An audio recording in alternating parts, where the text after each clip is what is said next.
आपल्याला कल्पना आहे, आपण लाडकी बहीण योजना सुरू केली। आज आपण वर्षाला 18,000 रुपये, महिन्याला 1,500 रुपये लाडक्या बहिणींच्या खात्यामध्ये देतो। आता ज्यांचे फॉर्म ऑगस्टच्या शेवटच्या महिन्यात नंतर ऑगस्टच्या शेवटच्या वीक नंतर भरले गेले आहेत, अशा सगळ्या लोकांना ऑगस्ट आणि सप्टेंबरचे जे पैसे आहेत ते आता आपण या महिन्याच्या शेवटी देऊ, ऑक्टोबरमध्ये पुन्हा ऑक्टोबर नोव्हेंबरचे पैसे देऊ। त्यामुळे कुठल्याही परिस्थितीमध्ये काँग्रेसच्या लोकांनी कितीही प्रयत्न केला तरी लाडकी बहीण योजना आम्ही बंद होऊ देणार नाही, हा देखील माझा तुम्हाला शब्द आहे। आपल्याला माहिती आहे, काँग्रेसचे नेते या योजनेच्या विरुद्ध हायकोर्टमध्ये गेले। हायकोर्टात जाऊन त्यांनी सांगितलं ही योजना म्हणजे पैशाचा अपव्यय आहे। आपण ज्या महिलांकरता योजना सुरू केल्या, मग लाडकी बहीण योजना असेल किंवा लेक लाडकी सारखी योजना असेल, की ज्या योजनेमध्ये घरी जर कन्या रत्न तुम्हाला प्राप्त झालं तर ती 18 वर्षाची होतपर्यंत आपण 1 लाख रुपये त्या मुलीला देतो। जन्माला 5,000 रुपये देतो, पहिल्या वर्गात 5,000 रुपये देतो, चौथ्या वर्गात 6,000 रुपये देतो, 7व्या वर्गात 7,000 रुपये दिलो, 11व्या वर्गात 10,000 रुपये देतो। असं करत जवळजवळ 1 लाख रुपये आपण या मुलीकरता देतो। ही लेक लाडकी सारखी योजना आपण केली। एसटी मध्ये महिलांना प्रवास 50% पैशात करता येईल अशा प्रकारची सवलत त्या ठिकाणी केली। आणि सगळ्यात महत्त्वाचं जर काही असेल तर आता आपल्या मुलींना उच्च शिक्षणाकरता एकही पैसा द्यावा लागणार नाही। प्रायव्हेट कॉलेजमध्येही मुलींना उच्च शिक्षण मोफत आपण केलेलं आहे। सरकार आता आपली फी त्या ठिकाणी भरणार आहे। अशा प्रकारची व्यवस्था आपल्या सरकारने केली आहे।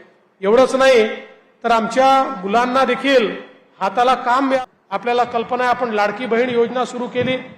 आज आपण वर्षाला 18,000 रुपये, महिन्याला 1,500 रुपये लाडक्या बहिणींच्या खात्यामध्ये देतो।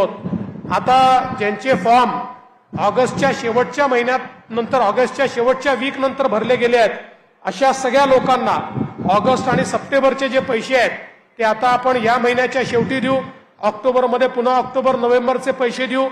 त्यामुळे कुठल्याही परिस्थितीमध्ये काँग्रेसच्या लोकांनी कितीही प्रयत्न केला तरी लाडकी बहीण योजना आम्ही बंद होऊ देणार नाही, हा देखील माझा तुम्हाला शब्द आहे। मिळालं पाहिजे म्हणून आपण या ठिकाणी कमवा आणि शिकासारखी योजना आली, की ज्या योजनेमध्ये आमच्या मुलांना ज्या आस्थापना नोकरी देतील त्या आस्थापनांना 1 वर्षापर्यंत या मुलांचा 10,000 रुपयापर्यंतचा पगार हा सरकार देत आहे।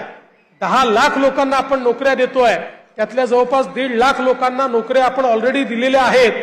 मी तुम्हालाही विनंती करेन की या योजनेचा मोठ्या प्रमाणात लाभ आपण घेतला पाहिजे आणि त्यातनं एकदा 1 वर्षापर्यंत एखाद्या आस्थापनेत काम केलं, आपलं काम चांगलं असेल तर त्या ठिकाणीच परमनंट नोकरी देतील। काही कारणाने ते देऊ शकले नाही तर 1 वर्षाचा अनुभव आपल्याकडे असेल, ज्याच्या आधारावर आपल्याला खासगी नोकरी देखील करता येईल किंवा त्याचसोबत मोठ्या प्रमाणात आपल्याला एखादा धंदा देखील उघडता येईल। आपल्याला कल्पना आहे की देशाचे प्रधानमंत्री मोदीजी यांनी तर बचत गटाच्या माध्यमातून एक अशी क्रांती आणली आहे की ज्यातनं त्यांनी आपल्या महिलांना लखपती दीदी बनवायचं ठरवलंय। परवा आम्ही जळगावला कार्यक्रम केला। महाराष्ट्रातल्या 11 लाख गृहिणी ज्या 2 वर्षापूर्वी 1 पैसा कमवत नव्हत्या, आता त्या वर्षाला 1 लाखापेक्षा जास्त पैसा कमवत आहेत। कोणी 2 लाख, कोणी 3 लाख, कोणी 8 लाख, कोणी 12 लाख रुपये वर्षाला कमवत आहेत। अशा लखपती दीदी 11 लाख लखपती दीदी मोदीजींनी महाराष्ट्रात तयार केल्या। आमचा प्रयत्न आहे की येत्या काळामध्ये 25 लाख आणि त्यानंतर 1 कोटी महाराष्ट्रातल्या महिलांना लखपती दीदी बनवायचं, म्हणजे ज्या स्वतःच्या पायावर उभ्या राहतील, आपलं घर संसार चालवतील आणि निश्चितपणे त्यांच्या जीवनामध्ये एक मोठी क्रांती ही येईल। अशा प्रकारच्या अनेक योजना या आपण या ठिकाणी राबवतो आहोत, जेणेकरून सामान्य माणसाच्या जीवनामध्ये एक मोठं परिवर्तन आलं पाहिजे।